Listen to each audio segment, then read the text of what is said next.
Aloha, everyone. We are in Hawaii. It is July 15th, and we're doing the second part of our ISTE Share Fest. We had so much to share that we decided to do two. And we, as usual, we have different panelists every week, although we do have regulars. Michelle Colte is our regular. She's here today. And usually Michael Fricano is on. He might be joining us later. And also Jody Brown and Ann Tarigi. Those are all our regulars, and me, of course. But we try to get different people on, and we definitely succeeded today. And we did a record on 3 counts, I think. We have our first person that works for UH Manoa. We also have our first person that is from Michigan. So it's 1 o'clock in the morning. And we have our first person, no, it's not, maybe, from California. There are other firsts for him, but we'll explore that later. But so we do have a lot of variety today, so very happy. So let's go ahead and start with Michelle, who is our regular, and she'll tell us a little bit about who she is, and then I'll call in the other people. Go ahead, Michelle. Hi. I'm Michelle Colte. I'm the librarian at Halekula Elementary School here on Oahu. Okay. Tina. Tina is the one from UH, University of Hawaii. I work for a program called Program for After School Literacy Support, PALS, and I'm a program coordinator. Okay. Heather is from Michigan. Heather? Yes, my name is Heather Gauck, and I am a special ed resource teacher. I have been teaching for 20 years here in Michigan. Originally from Alaska, and I moved here, and about 2 years ago I started implementing. I was lucky enough to pilot 4 iPads in my resource room, so now I would say 98% of what I do is on iPads. Wow. And then Joe from California. Joe, could you tell us a little bit about yourself? Hi, so my name is Joe Wood. I'm the Instructional Technology Coordinator of a K-12 charter school here in Sacramento called Natomas Charter School. Before I did that, I was actually a middle school science teacher and then a technology and literacy coach as well. Neat. Now we have 2 people on the panel who presented at ISTE, so we'll have them talk, and also Tina attended. So Joe and Michelle presented, and hopefully we'll get to know about that. And then Tina attended, and Heather, I'm sorry I mispronounced your last name. Oh, Heather. that's okay. Gauck.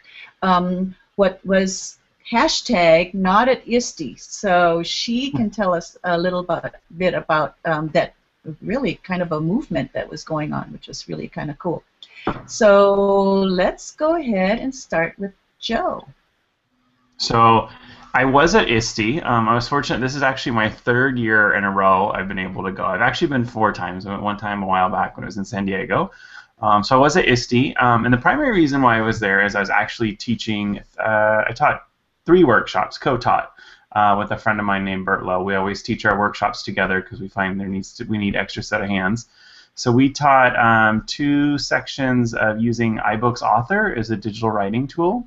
If you're not familiar with iBooks Author, it's a Mac app, so it works on the Apple operating system, but you use it to publish ebooks that can be read on the iPad. So we taught 2 sections of that, and then we taught a section of digital storytelling with Google Apps. Both of us are at schools that are Google Apps for Education schools, so we use Google Apps quite a bit. So we taught that. So everything from using Drive and Docs to YouTube, Maps, using Google Sites and Blogger, all as publishing tools for students. And then we actually also assisted in a 4th workshop. We had a friend of ours that was teaching Twitter for beginners, and she had like 100 people coming to her session, and she knew that was never going to work unless she had helpers. So we quickly jumped in and helped her a little bit. Right. So you were quite active in the presentation area, and I wanted to ask you now, if a person wanted to, present at ISTE, and a lot of people do in different kinds of ways. Michelle will talk about a different way that she presented. Do you have any tips for people wanting to present, or who presents? What kind So of what about I it? have found is the concurrent sessions, the free like 1 hour sessions that you get as part of registration, those tend to be really competitive for people to get into. I've actually never made it into one of those. The paid workshops have a tendency, I think, to be a little less competitive, just not as many people apply to present. But they're definitely looking for people who have presenting experience. So if you're someone that wanted to present at ISTE, one of the things I would say is, have you presented locally? Whether it's at a local technology conference. For instance, here in California, we have Q, which is a big statewide conference in Palm Springs every spring, but all of the Q affiliates throughout the state have regional events throughout the school year. So, kind of getting your feet wet, sort of dabbling in there, and probably submitting multiple times. My friend Bert and I, we've submitted multiple times before we got accepted, and that's not completely uncommon. But I would say, start presenting. Maybe do some stuff online so people get a sense of who you are. And then submit and submit again, and look for things that I find that ISTE has a tendency to draw people that are starting out with technology. So your sessions and your workshops probably wanting to tailor them towards beginner, intermediate users as well. And topics that are very timely and that people are interested in your area or maybe in the general vicinity where you live. So yours was the paid workshop? Yeah, we did paid workshops, and there's quite a few of those at ISTE actually. So the conference, the Hacked Ed, which is sort of the unconference day, I think someone else is going to talk about that, is on Thursday, and then Friday was paid workshops for the whole day, and then they had paid workshops, I think, pretty much the rest of the days of the conference as well. So people can register to attend the conference and attend all of the free sessions, and then there's paid workshops on top of it that tend to be multi-hour. So ours were all 3 hours, or we had one full-day workshop. Neat. Peggy George is with us. She's in the Q&A, and she says, she adds to your thoughts, Joe, by saying that presentations are highly competitive and some people submit several proposals, just like you said, Joe. There are review panels that select the proposals. So what that means is you got 3 selected. That makes it pretty cool. Yeah, we're very lucky and very fortunate. But Joe, interesting. I didn't realize that the paid workshops were could be kind of by anybody. I guess I hadn't looked at them really closely, so I thought they were more like by companies or people who worked for different companies, but that's not true. Just any educator could actually apply. Yeah, I mean, in most cases, I mean, a lot of the people that I know that were doing the paid workshops are educators. Actually, a lot here in California. I don't really know why that is, but there are a lot of people here from California that I knew, and all of us, we don't really work for any companies. I mean, for the most part, we all work for schools or school districts or private schools. But I would say that, as the person said in the Q&A, it is kind of competitive. But once you're known, you're sort of known. So it's not uncommon to see the same people presenting at multiple ISTE conferences. That's true. Like I mentioned, I mean, I've been fortunate that my friend Bert and I, we presented at the last 3, and usually, we get asked back, for various topics. Yeah, it's kind of like a circuit. Great. Once you get in, you've got tenure or something. A little bit. And I mean, I can't overstate, I think, the importance of looking at regional stuff first, or even maybe smaller conferences like Q in Palm Springs, or there's IPDX in Portland and that sort of stuff, as a place to kind of get started. Just because there's fewer people applying, so you have a better opportunity. I really like what you said too about gearing the session to beginners, because I think when my friends and I talked about it, we thought, oh, we can't present at ISTE. We need to beef up our, what we're doing. And actually, I like that we're doing a lot of things, and we could tap that beginner audience. So that's a good point. Definitely. Like I said, I mean, in the 3 years that I've done, sessions at ISTE, I've always found it to be more of a beginner group. And I think partially it's also different parts of the country, and ISTE, even though it's an international conference, just because of travel expenses, tends to be somewhat local. So this one in Atlanta, most of our attendees were from the South or the Southeast, whereas Last year in San Antonio, it was more from the south and maybe southwest. But you know, like this year's group, especially in our Google Apps session, it was kind of interesting because a lot of people, you know, they were still like, how do I sign into my Google account again? Or Drive was really new to them. Okay. That, like here in California, we don't see a whole lot of anymore, just because a lot of, with the new Smarter Balance testing, a lot of districts have purchased Chromebooks, and so they've had Google Apps for a few years as a result now. So I mean, you still find some people where it's new, but it was definitely a newer group. But yeah, I would feel that, you know, if you're don't be worried about it being like too simple. You know, ISTE has a tendency to draw a lot of people that this may be their first tech conference they've ever been to, because maybe they live in a part of the country where there isn't a whole lot of opportunities, whether through, you know, local groups like this particular group in a hangout, or, you know, more face-to-face options like a regional technology conference. The other thing I would say too, that I think kind of helps is they call it like what badges you have, but you know, if you are like a Google certified teacher, or in my case, I'm a National Writing Project teacher, and so those types of things, you know, definitely contribute to the overall application that you're submitting forward, because then they know, like, okay, you've done hands-on workshops for different audiences, or you've presented in front of 300 people, and you have some experience doing that. Right. Linda, I think you need to bring Joe back again, because I have two tangential questions that aren't related to ISTE. Okay. Sounds good. Too. Of course. Joe will do practically anything for me, I think. I'm happy to help Linda anyway. Did you folks meet at in New York, or how do you folks know each other, Linda? Google certified teacher. Oh, great. Okay. Yeah, so we had to travel all the way to New York City to actually meet each other. But that's right. When we came to Maui earlier this year, we also I got to come visit Linda's school and have lunch with her and her teachers and see. Great. You know, I heard all about it, so it's kind of cool to see it in person. And hopefully, maybe next year we're gonna have some events there. That's what we're working on. Yes, that's what we came for, to set up something cool. Yeah. But, we'll see if that happens. Yeah. Neat. So Peggy says she agrees with Joe to keep submitting, and she also says this is interesting, the tricky part about paid workshops is that you have to recruit participants, because if you don't get enough enrollments, they cancel them. That's so is that true. what happened? Is that what happened to you? Do you have to recruit people to come? Fortunately, I think our topics are exciting enough to people, or common enough, people really want to use it, that we really haven't had to recruit, to be completely honest. And all of ours were sold out this year. Neat. But that is true. I know other people who submitted and they didn't sell out, and so they were asked if they would mind. You get compensated. It's not a ton of money, but it helps with travel expenses. And so they asked people, you know, if they wouldn't mind like a partial stipend and that sort of stuff. Well, I wanted to put in a plug for Joe. You talked about presentations, and you've done a lot of them. You're kind of modest about that.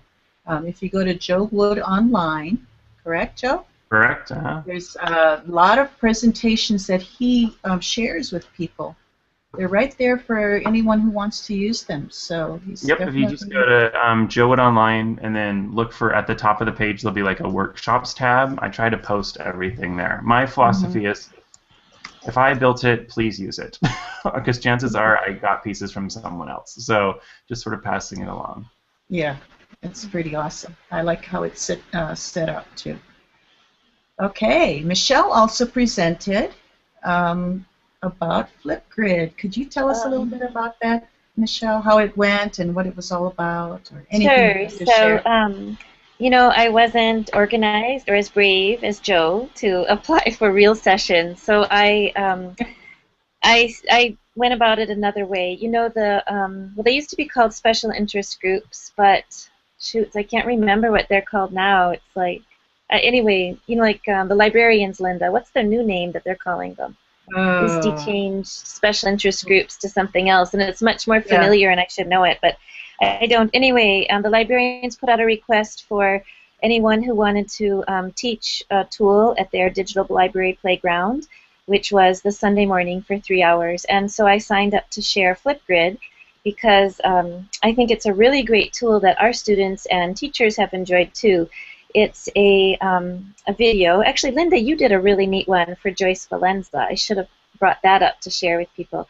But FlipGrid allows a teacher to post a question, and then students or whoever can respond in a 90-second audio-video response, and you're allowed to, re-record. Teachers can moderate it or not, and you can password protect it or not.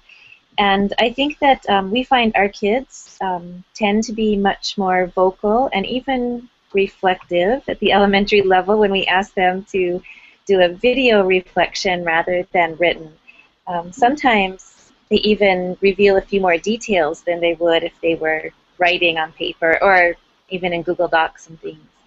So that's what I shared, FlipGrid. And actually, as I was sharing with folks, I was remembering too, Linda, that we had done, the poetry that your kids did. That's one of the things I shared at ISTE, how your students at Seabury Hall wrote their own poems, and they recorded them in FlipGrid.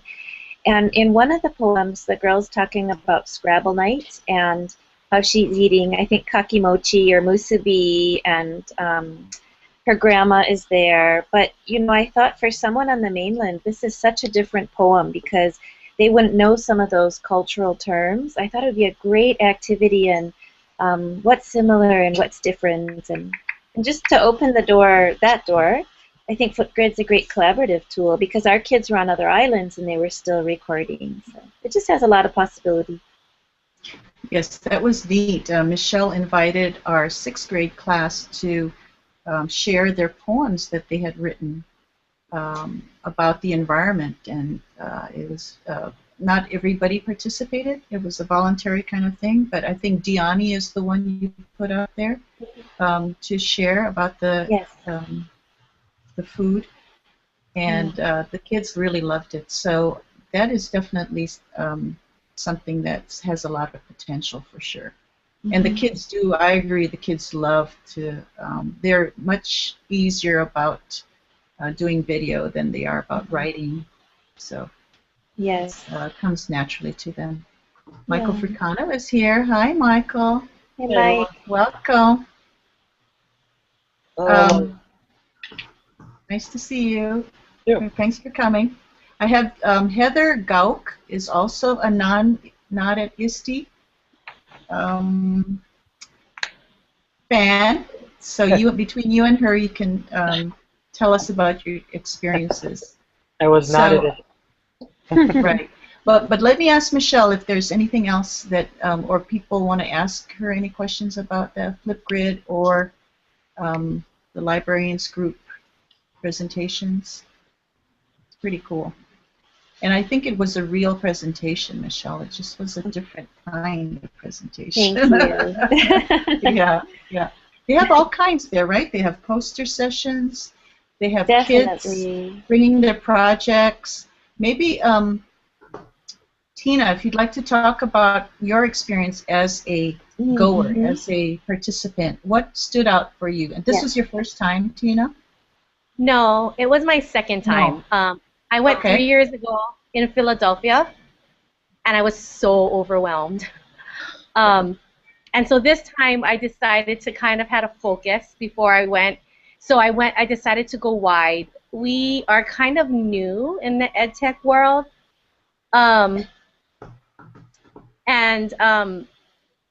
So just wanting to learn what's available and what's out there. So I just wanted to learn about what was out there, and I think I was successful this time in learning because I had a focus. Because looking at the program, it can be very overwhelming. So I got to learn a lot of little stuff, but when you learn what's out there, you can research more, you can look things up. If you don't know what's out there, then you can't learn about it. So I felt a lot more successful this time, having gone one time before.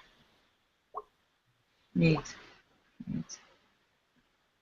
Very good. Yeah, I think that's a really good point that Tina's making. And actually, Linda, one of the best places my colleagues and I felt where we could do exactly what she said, find out what's out there, find out what other educators are doing, is at the poster sessions that you just mentioned. We love the poster sessions, and actually, Joe, like you said, the Hack Ed conference, I think that's one of my favorite parts of ISTE, too, just to talk with other educators in such a personal way about what's happening and ask questions. It's great. I would agree. I mean, to me, networking is really the heart of all of these events, and HackDead is perfect for that, as is the poster sessions. I also like the Ignite sessions, so it was kind of, one session, but within it would have, 7 to 10 presenters. So you got a real sampling of what different people were doing and, what technology looked like at their school. Was that a time limit on those Ignite sessions? There was. I don't know exactly what it was. It was like 7 minutes, 10 minutes or something like that. With so many slides, is that? Yeah. It's a, I forget what it's called, Kucha or something. Yeah, it's a format. That is very, very difficult to do because I tried it once. It keeps you really have to focus in on what you want to say. Yeah. So it's getting to the core. Neat. Okay, anything else from the attendees before we go to the non-attendees, the movement? I'll let Heather Gauck talk. She's from Michigan, okay. Michael. She has a sister who is a teacher at Mountain View, correct? Yes. Mountain View Elementary. Yep, and I believe she is watching us right now. Oh, I think nice. She joined in. She just can't find she might have found the question and answers, I'm not sure, but she's at least here watching us. Okay, awesome. So she can go ahead and click on the Q&A if she wants to ask questions. If she really wants to come on, I can make sure she gets the link. Okay. Ask her. Yeah. Well, I did not go to ISTE. Michigan has a conference called McCall, and I have attended that, and that is a local one. It's for the state of Michigan, but that's a pretty huge one, so I could understand how ISTE is probably so overwhelming because the McCall one might have been. Do you know about how many people attended ISTE? Thousands. 16,000. 16,000. 16,000, yeah. 16,000. Okay, all right, because McCall is very large. I was trying to actually look it up on my phone and see how many attended that, but anyway, so since I couldn't get to ISTE, I did discover the Not at ISTE, and I was very busy. I have 3 boys who are 12, 10, and 8.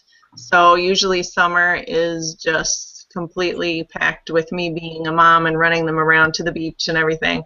But I did try to sort of key in a little bit to the NOTATISTE. And so I just had just about 4 points that I wanted to share with what I came away with the little bit that I could do.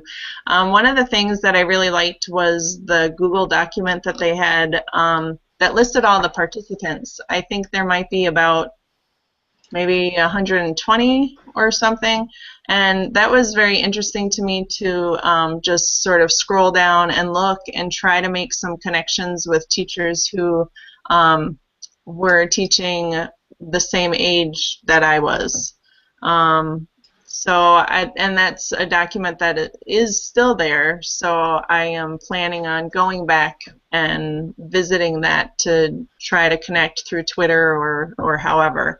Heather, do you mean the slides, the presentation slides that people made? Yes, yep. And I love that. I thought that was a really powerful, just like you said, a powerful PLN right there in itself. That was great. Yeah. Yes, and at one point I was making some comments, like I noticed that there were comments, and so I was trying to make some connections that way, saying, oh, I see that you teach the same age I do, and then I can't find the comments anymore. So I sort of lost that, but I figured I can go back and look at the Twitter, their Twitter handles or stuff like that. Let's see. Oh, there was another through the community, the NOTATISTE community.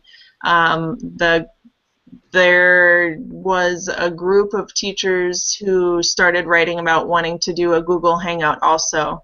So I haven't done that one, and I sort of wanted to take a look. They were planning on doing it the second Sunday of each month, and so that was just another connection. I wasn't really sure. I asked them if they were more high school age or middle school, since I'm elementary, but that's another thing that I might go back and try to connect with. And then there is, and I know, I think he was at ISTE, but his name might be Chen. I don't know if anybody is familiar with that name. He seems to be very, and I don't know his last name, and I don't, but he had some really great, he had posted something. Was it Craig? Craig. That might be. I think it is Chen. Okay. I think it's Yen, Linda. Isn't it Craig Yen? Y-E-N? Sorry. Okay.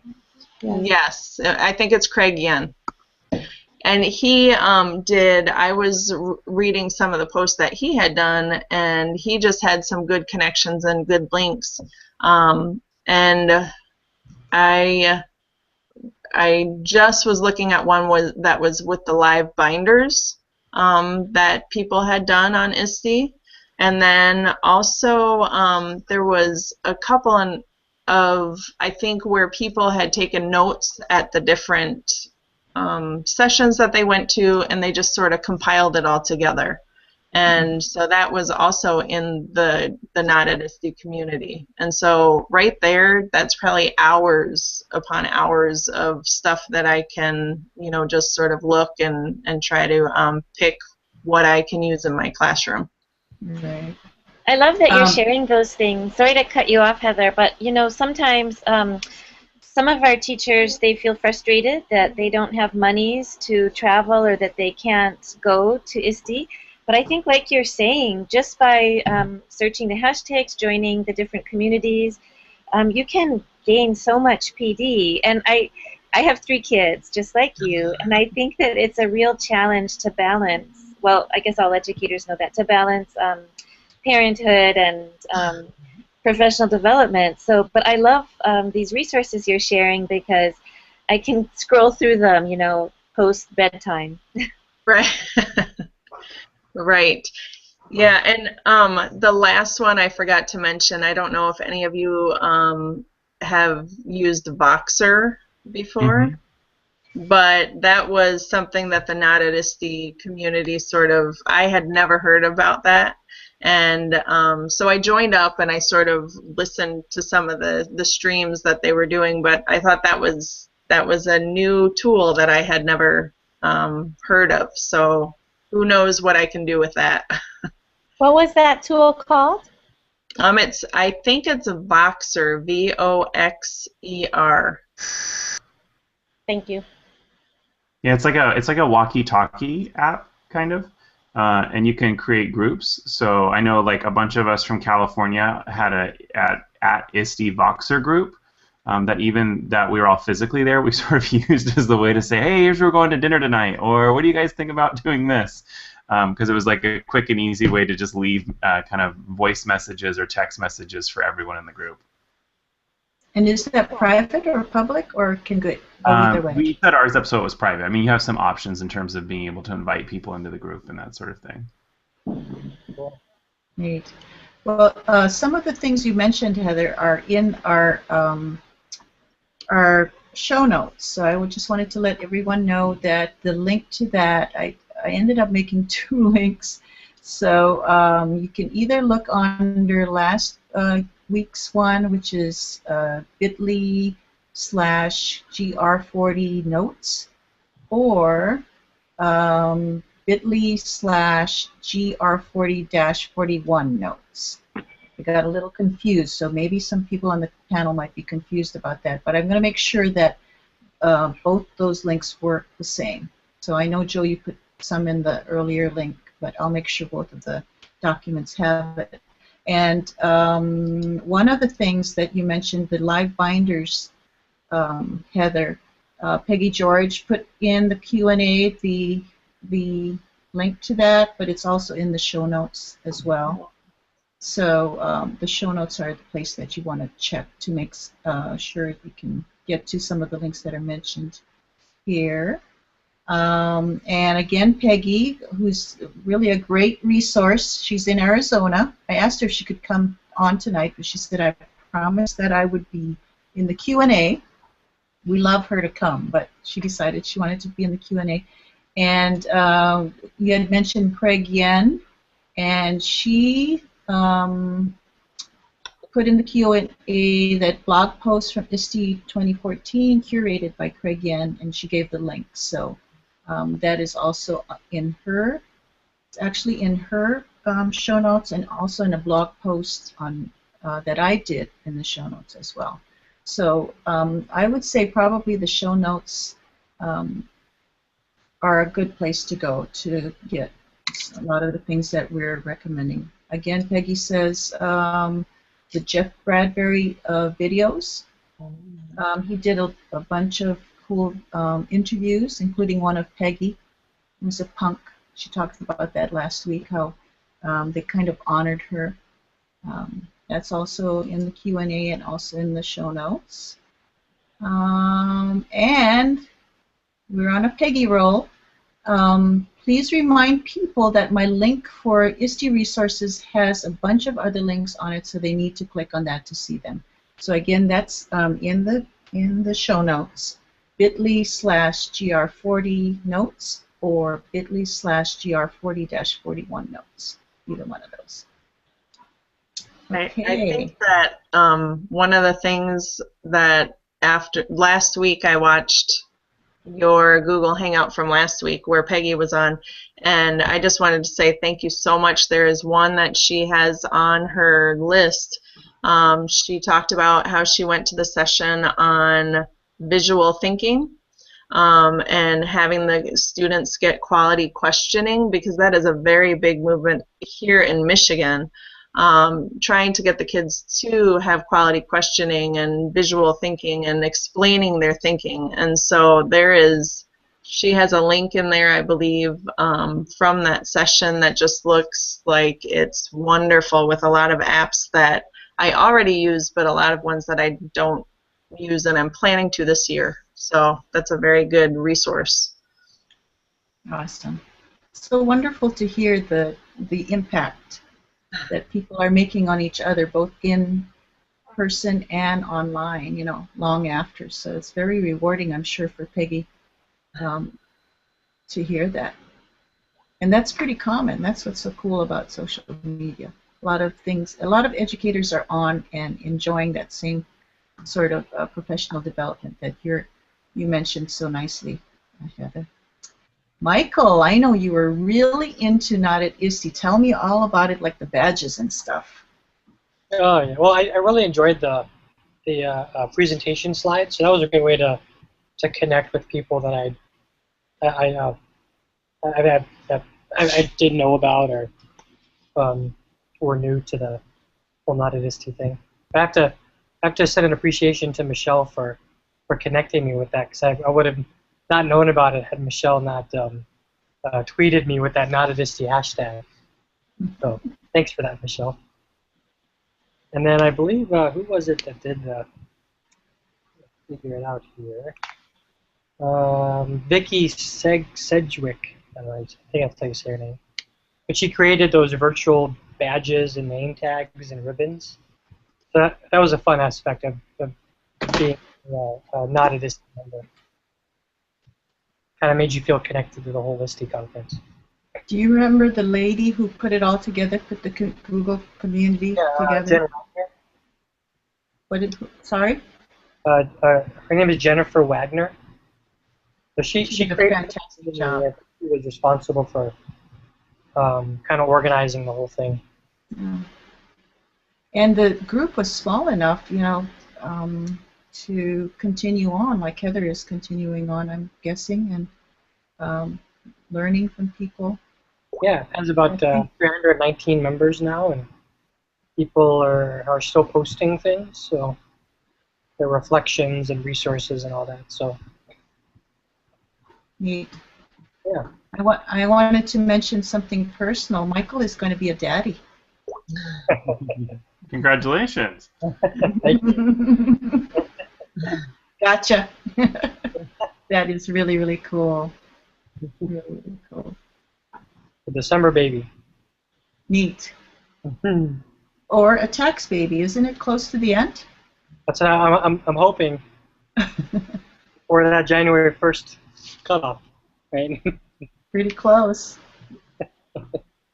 Neat. Okay, anything anyone else wants to add or talk about ISTE that might have popped into your mind?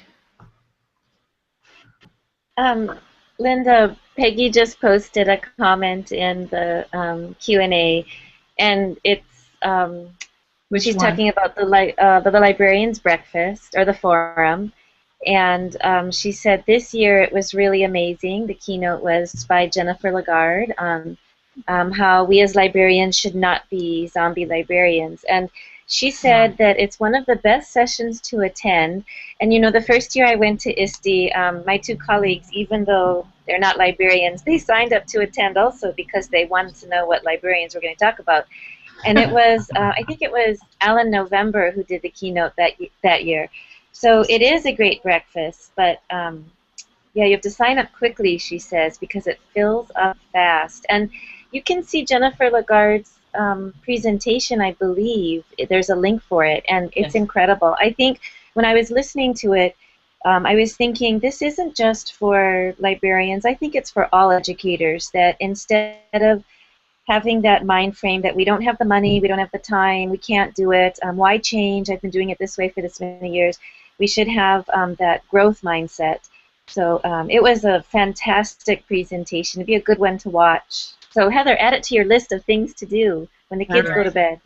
And that is in the show notes under Linda Lindsay. I had it in there in addition to Susan Grigsby's winning karaoke.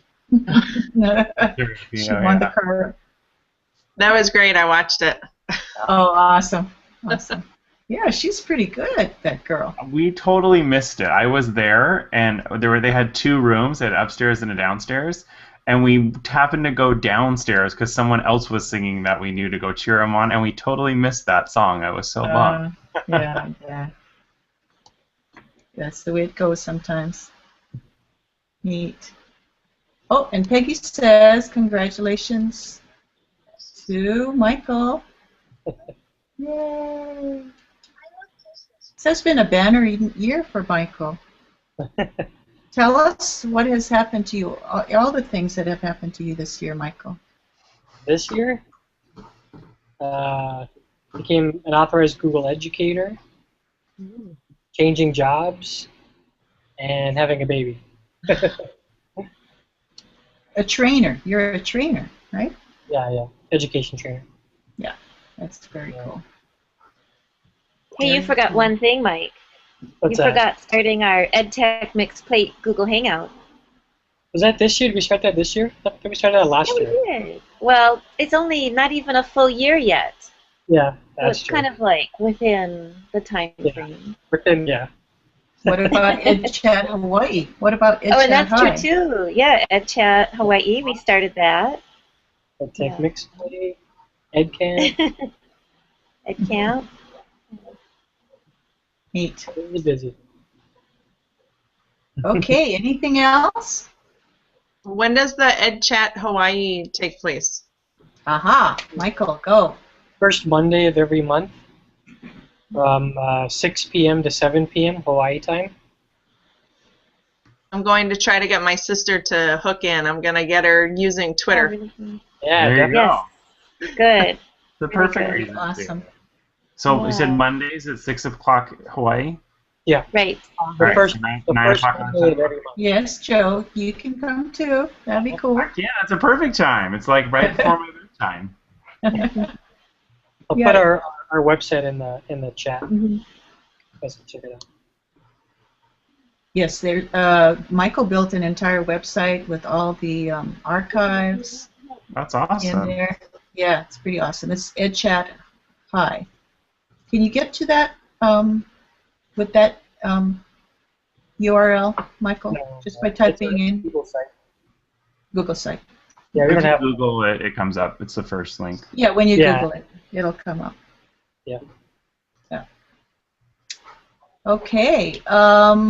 Anything else? Let me see what else Peggy has to say. Please. Oh, Peggy says, please tell Heather thank you, I guess, for your comments, Heather. Those visible thinking links from Karen Lirenman are fabulous. And Peggy comments and watches so often. She needs to become a regular now. yeah, I was trying to get her to come on live, which she's welcome to do, Peggy, anytime. Great, and she's very experienced. She's on Classroom 2.0. You know, she's up there. She's coming to visit us down in the small area. Yeah, so it's really a privilege to have you on when you come, Peggy. This is a great blog, she says, about Jennifer's presentation, and it includes the video link. Oh, Jennifer LaGarde's presentation. Okay, neat. So that's in the Q&A. And let's see, Karen is with us. Hi, Karen. I think she is with us, hopefully. Yeah, that would be my sister. Yes, yes. So we will hopefully have her on live another time. That'd be really cool. Yeah. Yeah. Okay. Oh, and Karen says, in response to Michael's baby coming, I'm assuming, let the fun begin, Michael. You never know what that really means until it happens, Michael. I'm sure a lot of people have said that to you already. Okay, I am thrilled that we had such a variety today. Look at the panel here. UH Manoa, Michigan, special ed teacher, Joe Wood, person extraordinaire from California. Not at all. Q-Star. I'm a fan, can you tell? Thank you, I appreciate it. I tell people I know Linda Lindsay. That's my ticket. Right. Yeah. Michael, who's done fabulous things this year. Michelle, who always is the idea lady. Michelle, I just wanted to tell you publicly that I love how you listen to what people are saying and then you put a little twist on it. Wouldn't this be great if? I just love that. I love that about having you on. Very practically speaking, and also for the kids. Always Linda. toward the kids. Yeah, so I really appreciate that. Before- Okay. I think it was Rachel that she's a coworker of Michelle's.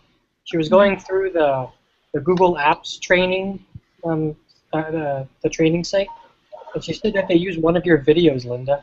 I know. Actually, you know, I guess I could tell people that I went through that. I want to go for trainer.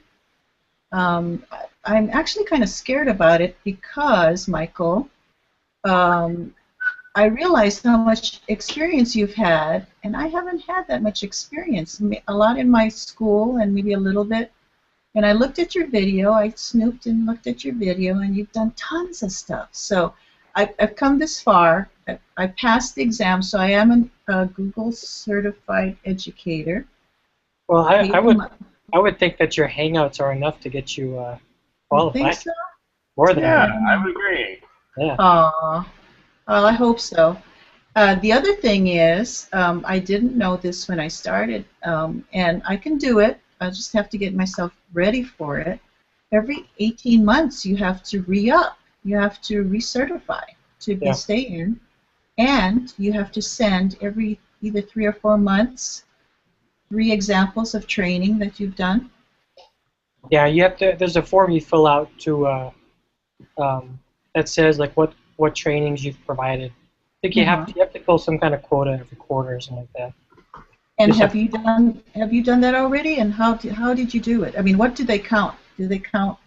Anything. Sessions at conferences, workshops, these Hangouts. Okay. Yeah. Oh, okay. Holdouts. Yeah. What about blog posts, I wonder? or don't know. slide shares, that sort of thing. Anyway, I'm there and I'm going to do it. So, but I won't feel bad if they don't choose me because I don't think I've had that much experience training. I mean, I'm starting to. But you know, being on an teacher, so they have to I'm accept. sorry? You're already a certified teacher, so they have to accept you. Oh, I don't know about that. I'm not going to be overconfident. Linda, don't you think that your, your Google Apps presentation at the summit, what was it? Curate Like a Ninja was with using Chrome and apps. That was really good. I mean, that could be. Could I count you as one of my references, Michelle? And maybe Michael. That's another thing. You have to have 3 references. Here I am pouring my heart out to everyone. I hope not too many people are watching. But what was I saying? Oh, there are different things. You have to have 3 references, and they may call you. It's not like you have to write something, but you write down the names, and they may contact you. Then you have to do a there's a template you have to fill out. Did you have to do all of this, Michael, or did they just change that? It sounds about the same. Like a lesson plan, basically, a training session. But is that the case study? Yes. Yeah. Okay, so it's the same. Yeah. Anyway, yeah, I'm excited about it. Yeah, Rachel's going for hers too. Awesome. Neat. How far along is she, do you know? Or is she telling? Yeah, she's taken at least 2 tests so far. Those tests are not easy. And Michael, I know you told me they were. They were not easy for me. Well, they've changed since I took them at the beginning of this year. Because the questions are so vague and tricky. Very tricky. So, anyway, I made it. I'm happy. I passed. Okay, anything else? Anything interesting? Anything? Let's add this to the mix at the end of the show. Anything anyone wants to announce coming up? I bet Joe has something coming up. Joe always has something coming up. Oh, okay. I will. One cool thing that I'm actually not going to be a part of because we're going to be out of town. But Sunday nights at 8 o'clock Pacific, so 5 o'clock Hawaii, is California EdChat. So it's kind of like EdChat Hawaii. And this week, California EdChat's topic is Minecraft in the classroom, or using Minecraft in education. And the co-hosts are Diane Main. She's dalbigging on Twitter, and John Miller, who he just changed his Twitter handle. He was Room 162. Now he's like John Miller EDU. Anyways, both very knowledgeable about Minecraft. We use Minecraft. Well, I shouldn't say we use Minecraft, but we've started out using Minecraft quite a bit at my school this year. We actually have a project where we have students actually teaching the teachers. They have one-on-one mentors, Minecraft mentors. And John and Diane were really like the 2 educators that got me kind of started on that path. So if you're interested at all, either like on a personal level or a professional level, it'll definitely be an interesting conversation. I'm going to be at Disneyland, so I won't be on it that night. You have your priorities. I got my priorities, yeah. But it will be California EdChat. If you haven't participated before, is always it's a pretty good group. It is obviously a little bit California specific, but we have a tendency to draw people from all over. So there's people from Canada that participate, East Coast, Hawaii, etc. So it's like I said, good. They're going to be talking about kind of the basics of it, regular what's called vanilla Minecraft versus Minecraft EDU. And then John Miller actually has a website. I think it's minecrafter.net.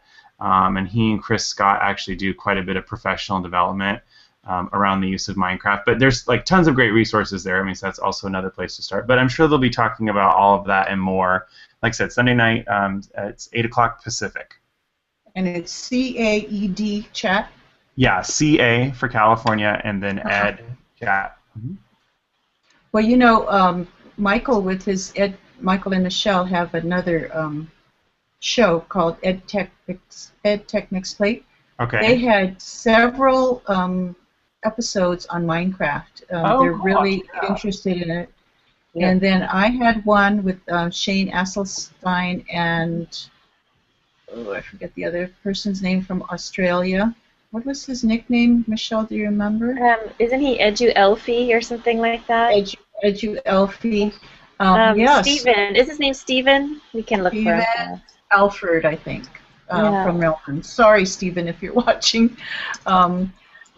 Yes, so you're talking to a group here, Joe, that's very interested in Minecraft. Good, you guys should participate. Tonight I discovered a YouTube channel. It's like 101. It's an English guy. 101 ways to use Minecraft for learning or something. Oh, wow. I saw that. Yeah, video number 1 is like storytelling in Minecraft, and then video number 2 is how to build your own TARDIS. So like I was very excited about that. And I sent it to all my little Minecraft mentor students, and I've already been getting emails back from them that they're probably going to spend all night trying to build their own TARDISes at home. But I love that. So when do the kids mentor the teachers? Is it after school or is it during school time? So at my school I'm one school, but we have 5 small academies. So think of it like a small school district. Okay. And so what we do is I have 1 hour professional development each week with each academy.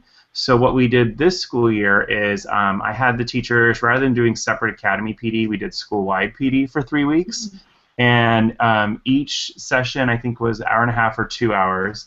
And it was led by the kids, just with me sort of supervising. And really, I wasn't supervising, but like supervising. And what they did is we spent the first day just looking at regular Minecraft, vanilla Minecraft, and playing in survival mode, and what did you have to do, like kind of just trying to help them understand when kids come into the classroom and they're talking about making a crafting table, what the heck are they talking about?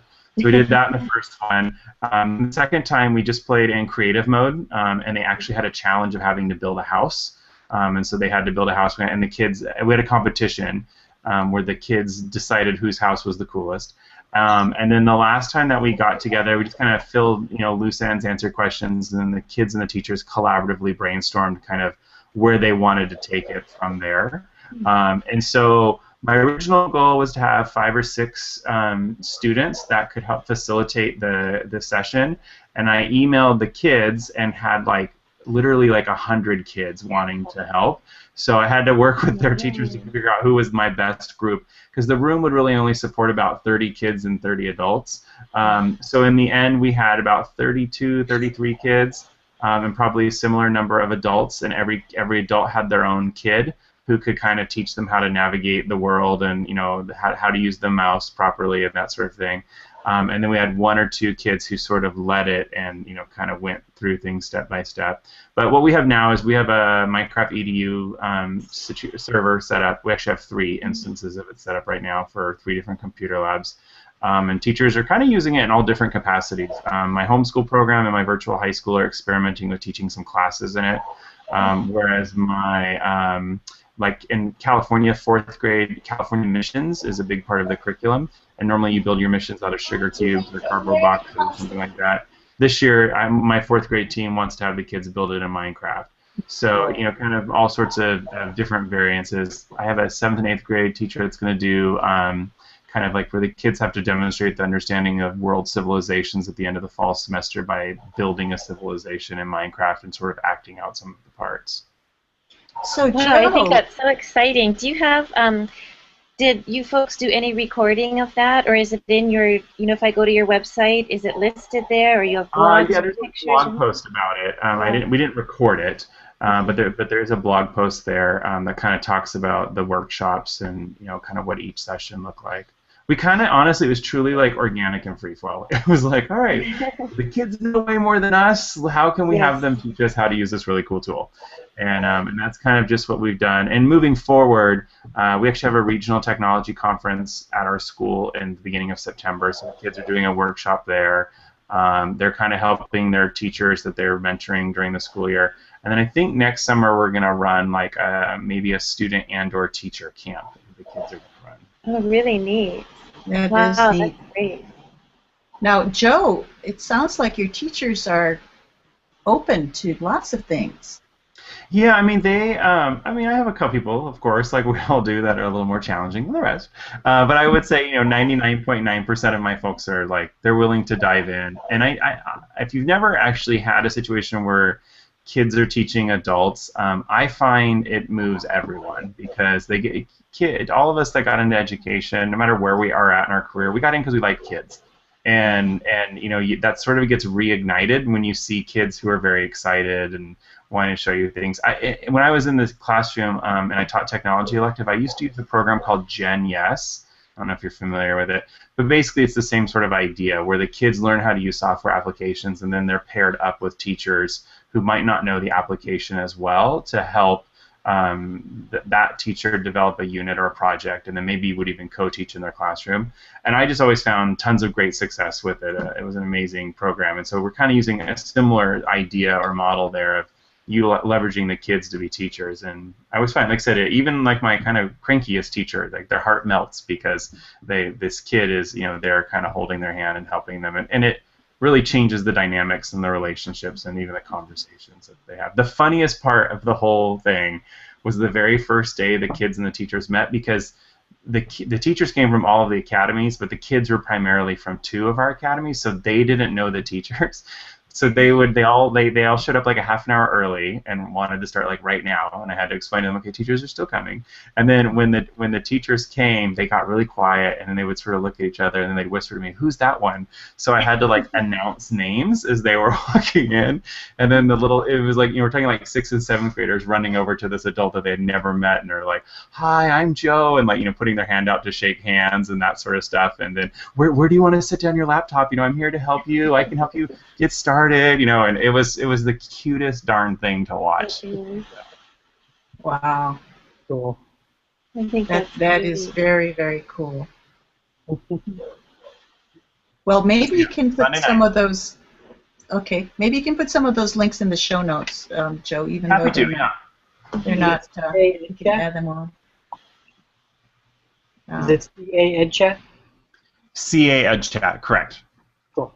Okay. Neat. Anybody else have anything to announce? Linda, just really quick, I see in the Q&A that Karen, that's Heather's sister, yeah? That yes. She's using iPad minis for the first time this year. And I think we've mentioned it just a little bit, so I'm going to put a plug out for the EdTech Mixed Plate show notes, and maybe Mike or I can put the link in, because Mike and my other colleague Megan have shared some really great apps for using iPads, and I want to invite Karen to go through our show notes and see that.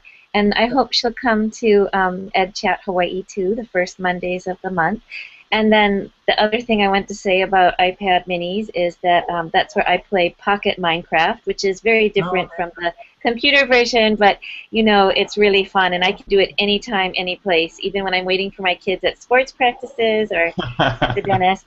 And Linda, I don't want to ruin anything for my principal, so I'm just going to put out a teaser that because we've been, for the past few years pushing her, and we don't have to push too much, but just pushing her a little bit to be in Twitter and to connect with people, and then all of a sudden she kind of took off.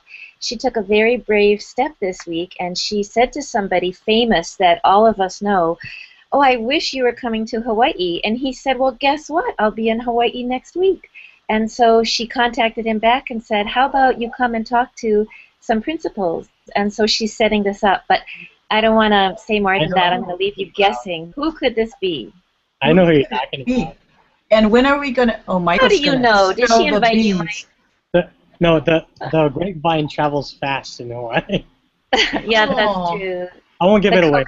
Yeah, but how did you, so when will we know? When will we know?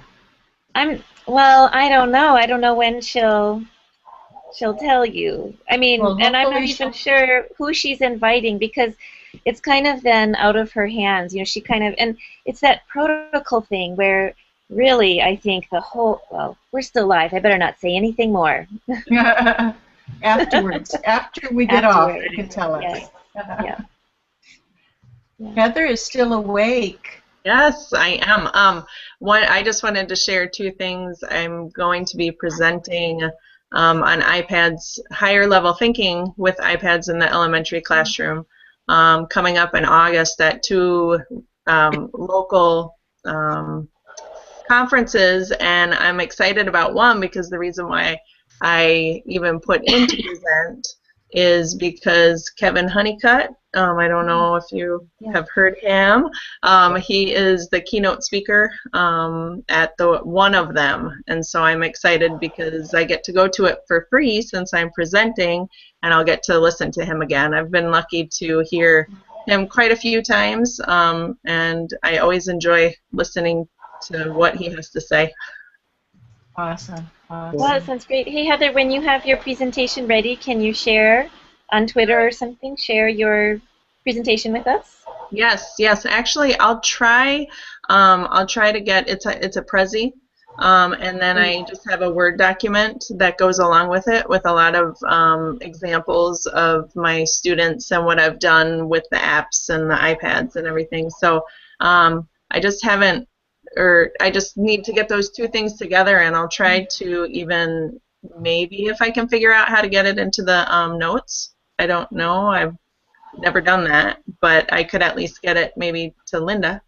Yes, definitely. Okay. I think I would have shared it, the notes with you, but if not, I'll reshare again. Okay. Very, very cool. A couple of announcements from Peggy.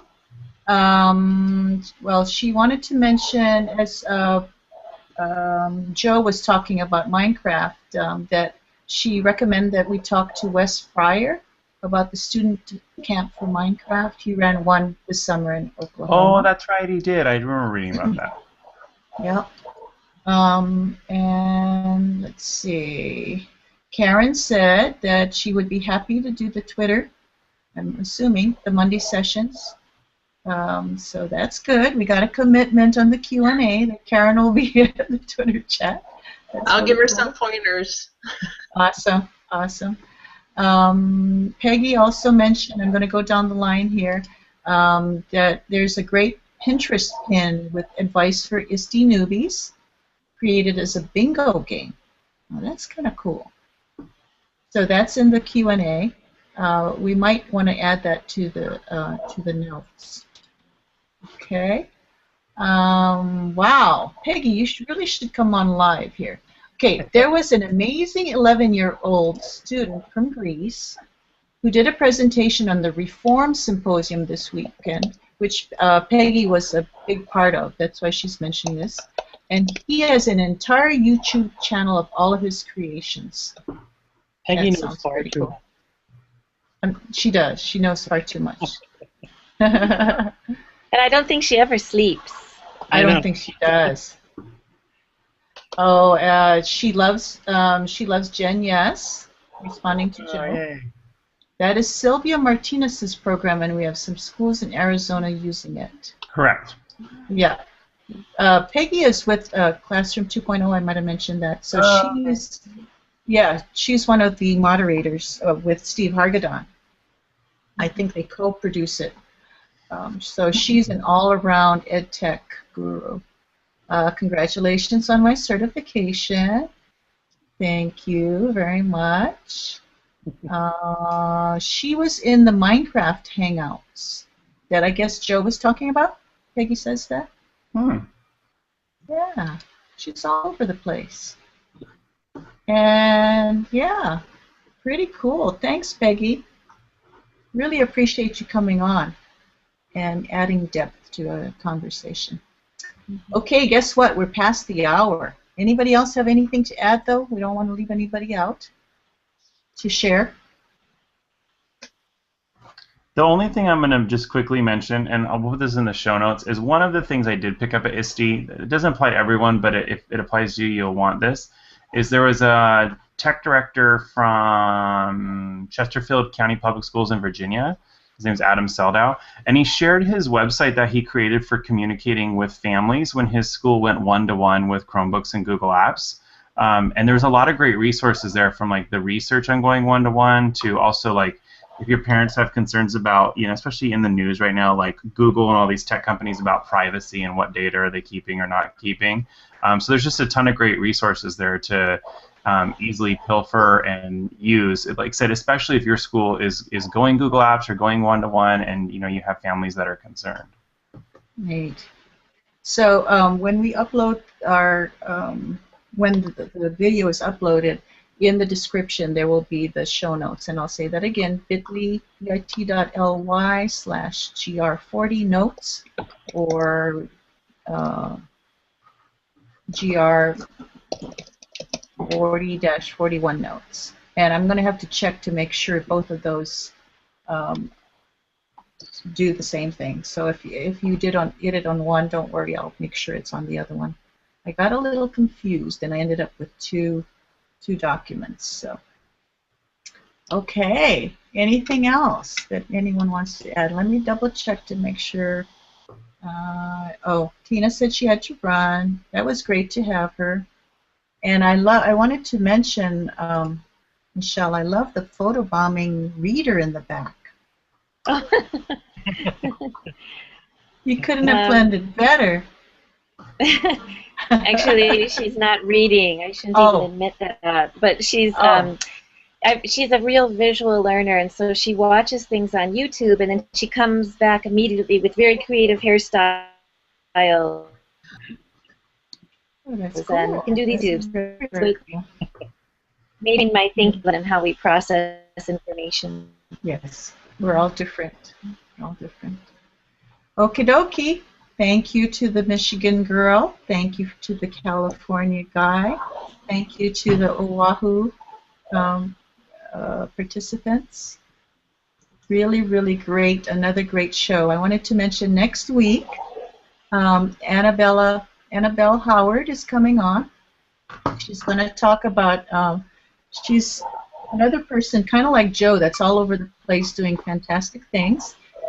She is going to talk about how she did Macbeth Go Social using Hangouts and a whole big deal with students involved. She's in with drama involved. And she also, I haven't talked to her about it, Annabelle, if you're watching, I hope you'll talk to us about also Reading Without Borders, which is a Google community that she has started, where adults can go on and commit to reading for 20 minutes in whatever way is good for that person. It's kind of open to anyone who wants to do it and kind of organic, whatever happens. So hopefully she'll talk about that. So she's from Connecticut. So another East Coaster. We just love people coming from different places. Okay, I think we're finished. And Peggy says she loves Annabelle Howard. I love Annabelle Howard.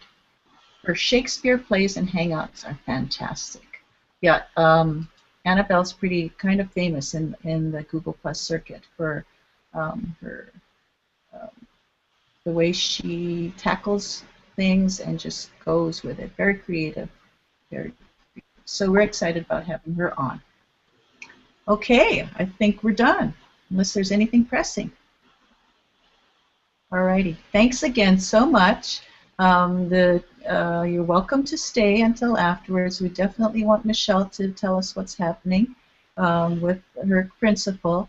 And our two East Coasters, or one West and one East, you're welcome to stay as well. But for the rest of you, thank you so much for tuning in. And I hope you got as much out of it as we did. And we'll see you next week. Aloha.